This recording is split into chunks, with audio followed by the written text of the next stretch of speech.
set in a once futurist 2032 where cursing, red meat, and even amorous Congress have all been outlawed. Huxley, what do you say we just do it the old-fashioned way? Ew, disgusting. You mean fluid transfer?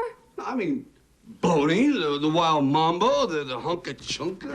Can you imagine a world in which Los Angelinos have given up essential liberty to obtain a little temporary safety?